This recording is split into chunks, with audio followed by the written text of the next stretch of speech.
جی یہ arts and culture forum,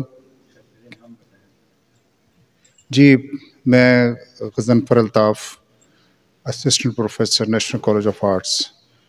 ہمارا یہ جو ایگزیبیشن ہم نے ارینج کی ہے یہ arts and crafts arts and culture forum کے تحت ہم نے یہ کی ہے، اور اس میں ینگ آرٹسٹ کو ہم چانس دیتے ہیں کہ وہ اپنے کام کو ایگزیبٹ کریں. تو ینگ آرٹسٹ کے ساتھ ساتھ سینئر کو بھی ہم جو ہے وہ لازمی اس کا حصہ بناتے ہیں، تاکہ وہ لوگ جو ہے اب جو جونیئر اور سینئر ایک دوسرے کے ساتھ انٹریکٹ کریں اور اپنا ایکسپیرئنس جو ہے ان کے ساتھ شیئر کریں.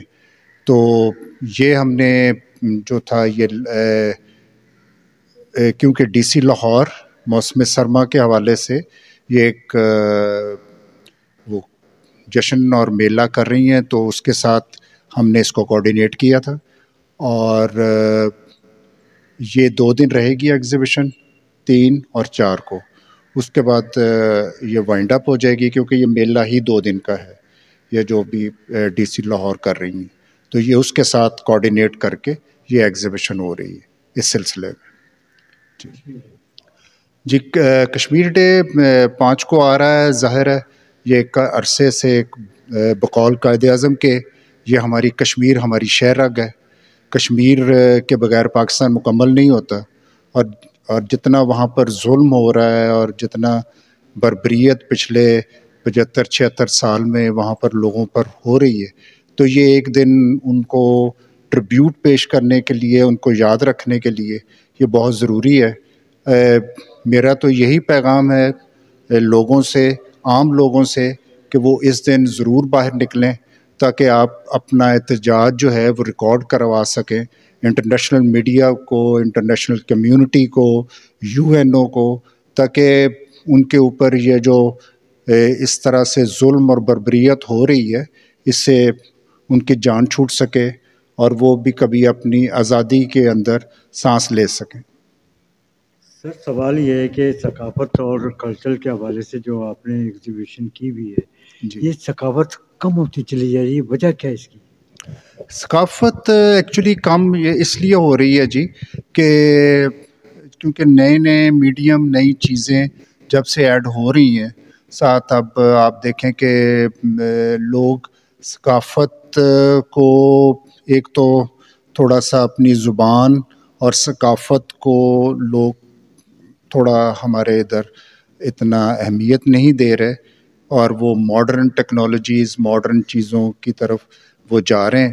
تو اس وجہ سے بھی یہ مسئلہ آ رہا ہے. سر یہ اسٹیٹ کی ذمہ داری ہے یا آرگنائزر کی؟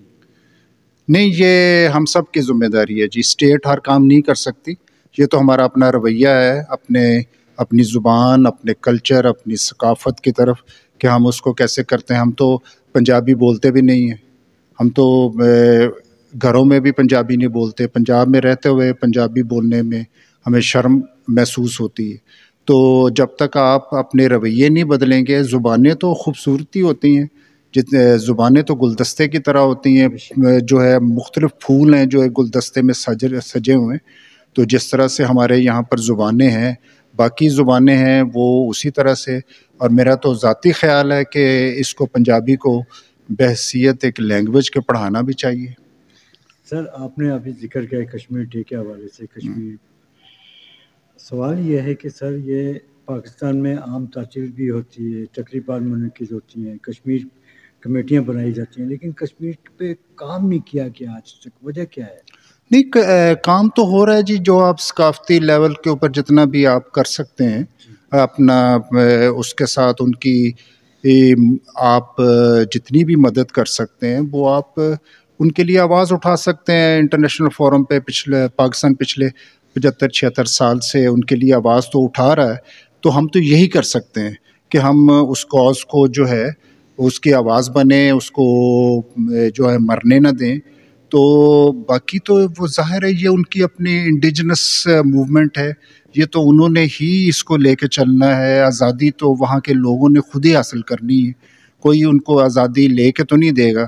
جب پاکستان بنا تھا تو یہاں کے مسلمانوں نے اپنے لیے آزادی خود ہی لی تھی جی. کسی دوسرے نے تو ان کو آزادی نہیں لے کے دی تھی، اور آزادی کبھی بھی جو ہے وہ امپورٹ نہیں کی جا سکتی ہوتی، وہ تو خود ہی قومیں جو ہیں وہ اپنی آزادی کے لیے لڑتی ہیں، خون دیتی ہیں، اور وہ پھر آزادی ان کو الٹیمیٹلی مل سر جاتی ہے۔ کشمیری عوام سے ظاہر جیسی کشمیر کی آزادی کے حوالے سے آپ کا نیک پیغام؟ جی یہی ہے جی کہ ہم تو دعا کر سکتے ہیں کہ اللہ تعالیٰ ان لوگوں کی یہ مشکلات، کیونکہ ہم تو صرف یہاں پہ رہ کے اس کو امیجن ہی کر سکتے ہیں، جو ہمارے تک ویژولز پہنچتے ہیں، ہمارے تک تصویریں آتی ہیں، تو ہم تو صرف دیکھ ہی سکتے ہیں ان کی تکلیف کو اور محسوس کر سکتے ہیں، لیکن جتنی تکلیف میں وہ ہیں اتنا تو شاید یہ وہی بتا سکتے ہیں۔ ہماری دعا ہے اللہ تعالیٰ سے کہ یہ جو ان کے اوپر جتنا ظلم ہو رہا ہے، اور بھارت میں جتنا ان کے اوپر ظلم کیا جا رہا ہے، خدا ان کو کبھی آزادی کا وہ سورج طلوع ہو ان کی، اس جس کو جنت نظیر وادی کہا جاتا ہے، اس میں کبھی آزادی کا سورج طلوع ہو اور وہ لوگ اپنی زندگی جو ہے وہ پرسکون طریقے سے گزار سکیں۔ بہت شکریہ۔ میرا نام سلیمان داؤد ہے اور میں ایک ویژول آرٹسٹ ہوں۔ میں میری جو پینٹنگز کا تھیم ہے وہ ہے خدا اور قدرت کے درمیان ایک ریلیشن کو میں نے شو کروایا، جیسے کہ آپ اس میں دیکھیں بلو کلر پانی کو شو کر رہا ہے، اور جیسے کہ ہم نیچر پہ اسٹڈی کرتے ہیں تو سب سے پہلی جو چیز ہوتی ہے وہ ہے پانی۔ اگر قدرت کو آپ دیکھتے ہیں خدا کی، تو سب سے پہلے آپ پانی پہ غور و فکر کریں تو ساری آپ کی جتنی بھی جاندار چیزیں ہیں وہ پانی سے اخذ ہوئی ہیں۔ نیکسٹ جو میری پینٹنگ ہے وہ ہے اللہ کے نام پہ، اللہ اور صوفی کے ریلیشن کا میں نے اس میں تھوڑا سا کنسیپٹ تھوڑا سا ایڈ کیا ہے۔ جیسے آپ دیکھیں کہ یہ جو الف ہے یہ ایک صوفی کے باڈی کو ریپرزینٹ کر رہا ہے، جو کہ ایک صوفی رقص کر رہا ہے، اور ساتھ اللہ، الف کو میں نے صوفی سے ریپرزینٹ کیا اور اللہ ویسے ہی، اور ایسے ایک صوفی اور ایک اللہ کے درمیان، نیچر اور خدا کے درمیان ایک ریلیشن کو شو کروایا۔ سیکنڈ چیز، میں Punjab art and institute of art and culture کا بہت بہت شکر گزار ہوں کہ انہوں نے ہمیں ایسی اپرچونیٹیز دیتے ہیں بگنر آرٹسٹ کے لیے اور ایک لوکل آرٹسٹ کے لیے، اور ان شاء اللہ تعالیٰ آگے بھی ایگزیبیشنس ہوتی رہیں گی، اور آپ سب پنجاب انسٹیٹیوٹ اور آرٹ اینڈ کلچر کے ساتھ جڑے رہیے گا۔ السلام علیکم۔ کشمیر کے بارے میں، اور ان شاء اللہ تعالیٰ ہم کشمیر کے اوپر بھی ایک پروگرام رکھیں گے، اس میں میں اپنی کچھ پینٹنگس بناؤں گا جو ایک جو کشمیر کے ریلیٹڈ ہوں گی، وہاں پر جو ظلم وغیرہ میں اپنے ایک آرٹ کے ذریعے پوری دنیا کے اندر شو کرواؤں گا اپنی پینٹنگس کے ذریعے۔ جزاک اللہ۔